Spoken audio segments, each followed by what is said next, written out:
Bienvenue sur l'ONCO Studio, le podcast qui raconte les histoires et qui explore les parcours de tous ceux qui donnent du sens à leur vie. Aujourd'hui, je vais vous raconter l'histoire d'Aristote Onassis, une histoire d'exil, d'audace et d'ambition. L'histoire d'un homme qui a tout perdu très jeune et qui a pourtant bâti l'un des plus grands empires maritimes du XXe siècle. Pour comprendre cette histoire, il faut effectivement revenir au début du XXe siècle, dans une région du monde marquée par les tensions et les bouleversements. Aristote Onassis naît en 1906 dans la ville de Smyrne, alors une cité prospère de l'Empire ottoman, aujourd'hui appelée Izmir, en Turquie. Smyrne est à cette époque une ville cosmopolite, tournée vers le commerce et ouverte sur la mer. Grecs, Turcs et Européens y vivent et y commercent depuis des générations. Les familles grecques y jouent souvent un rôle important dans les affaires, notamment dans le commerce du tabac et dans le transport maritime. Mais cette prospérité repose sur un équilibre fragile. Après la Première Guerre mondiale, les tensions nationales s'intensifient et la région devient le théâtre d'un conflit violent entre la Grèce et la Turquie. C'est dans ce contexte que grandit Aristote Onassis. Son père possède une entreprise de tabac prospère et la famille vit relativement confortablement. Très jeune, Aristote observe le monde des affaires autour de lui. Il regarde les négociations, écoute les conversations et comprend que derrière chaque transaction se cache une opportunité. On dit déjà de lui qu'il est ambitieux, curieux et doté d'un instinct très sûr pour les affaires. Mais à ce moment-là, rien ne laisse encore imaginer que ce jeune garçon deviendra un jour l'un des hommes les plus puissants du monde économique. Survient alors l'événement qui va le bouleverser sa vie. En 1922, la catastrophe de Smyrne éclate. La ville est incendiée, les populations grecques sont expulsées et des milliers de familles fuient dans la panique. La famille Onassis perd tout, leurs maisons, leurs biens, leur commerce, leur sécurité. À seulement 16 ans, Aristote se retrouve brutalement projeté dans l'exil. Comme beaucoup de réfugiés grecs, il doit chercher un nouveau départ. Ailleurs. Il décide alors de partir pour l'Argentine, avec presque rien en poche, mais avec une détermination farouche, celle de reconstruire sa vie. Lorsqu'il arrive à Buenos Aires, la réalité est dure. Aristote Onassis est un jeune immigrant parmi des milliers d'autres.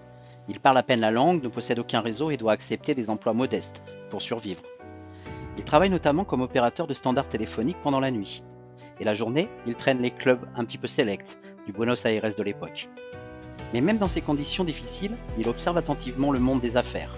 Il analyse les mécanismes du commerce international et il commence à comprendre comment circule l'argent et comment saisir les opportunités. Peu à peu, il se lance dans le commerce du tabac en utilisant des connaissances héritées de son père. Les débuts sont incertains et la concurrence est rude. Il doit négocier, convaincre, parfois prendre des risques importants. Mais Onassis possède une qualité rare. Il sait repérer les opportunités avant les autres. Là où beaucoup voient seulement des difficultés, lui voit des marchés qui vont émerger. C'est cette intuition qui va transformer son destin. Dans les années 30, Aristote Onassis commence à s'intéresser au transport maritime. À cette époque, le monde change rapidement. L'industrie pétrolière se développe et la demande en pétrole explose. Les grandes compagnies énergétiques ont besoin de navires capables de transporter des quantités gigantesques de pétrole à travers les océans. Au fil des années, il construit sa flotte. Il achète des navires, négocie avec les compagnies pétrolières et développe les relations internationales. Il bâtit un réseau d'affaires qui s'étend sur plusieurs continents. Ces pétroliers deviennent de plus en plus grands et de plus en plus nombreux. Peu à peu, Aristote Onassis transforme sa vision en réalité, un immense empire maritime qui transporte du pétrole à travers les mers du monde entier. Son nom finit par devenir synonyme de richesse, d'influence et de puissance économique. L'ancien réfugié de Smyrne est désormais l'un des hommes les plus riches de la planète. Ses navires sillonnent les océans, ses entreprises opèrent à l'échelle mondiale et sa vie personnelle attire l'attention des médias internationaux. Mais derrière cette image spectaculaire se cache une vérité plutôt simple. Tout a commencé par un jeune homme qui avait tout perdu et qui a choisi de regarder l'avenir avec audace plutôt que de rester prisonnier de son passé.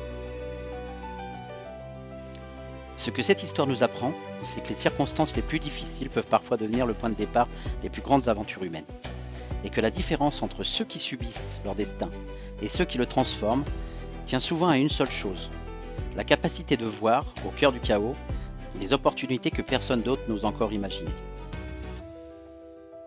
Et vous, quelle est l'histoire qui est en train de s'écrire? Quelles opportunités avez-vous su saisir? Un défi, un projet, une renaissance? Ou un rêve que vous poursuivez? Si vous avez une histoire à raconter, partagez-la avec moi sur les réseaux sociaux. Je lirai avec plaisir vos témoignages et surtout avec attention.